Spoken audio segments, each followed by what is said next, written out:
Hi everyone, I am Divya from Patrician College. Today the topic is defense mechanisms. What is defense mechanisms? This topic was actually given by Sigmund Freud in his theory called Psychoanalytic Theory. Psychoanalytic theory has three important parts: the personality, the mind, and the psychosexual stages. In the personality part, Freud talks about how the id, the ego, and the superego relate with each other. And with the principles of the id and the superego, there is a constant struggle between the id and the superego. Id works on the pleasure principle, but superego works on the morality principle. At every situation, there's a constant struggle with the pleasure part and the morality part. Ego, being the manager of the personality, tries to work between these two and works on the intra-psychic conflict of both of them and manage that with defense mechanisms.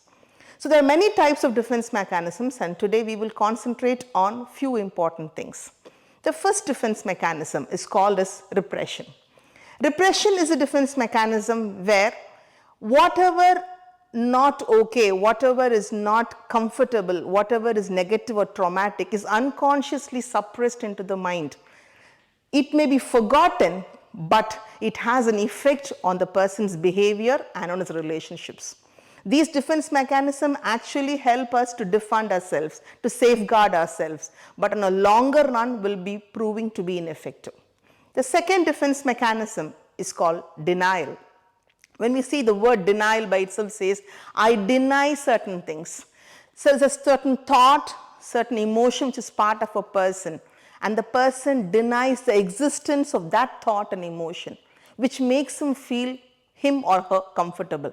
Say for example, I have a strong dislike towards some person, which I am not able to accept as a part of me. So I deny those emotions as a part of me. The third defense mechanism is called as projection. Projection is where certain feelings and thoughts which I have, the same way I am unable to accept as a part of me. So what do? I project it on someone, saying it is their feeling and their thought process. Say I have a dislike towards my own co-employee or colleague, and what happens is I am unable to accept that fact as a part of me. So I say my colleague doesn't like me. He is doing things which is not towards me, which is not for me, and things like that. So that is called as projection. You project your feelings onto others. The next is displacement. When we say the word displace, it is not placed in the right place. A particular strong emotion or feeling where I am having towards somebody is displaced to a less threatening stimuli is called as displacement. Say for example, I have a strong negative emotion or anger towards my husband, and I am unable to show it because my husband is also a very angry person. So what do? I displace it onto my son because he is a less threatening stimuli and he will not react back to me. This happens in an office place, this happens in a family where people do not show the emotion they feel to the person because that person is threatening and is displaced to a less threatening stimuli. The next is called as regression.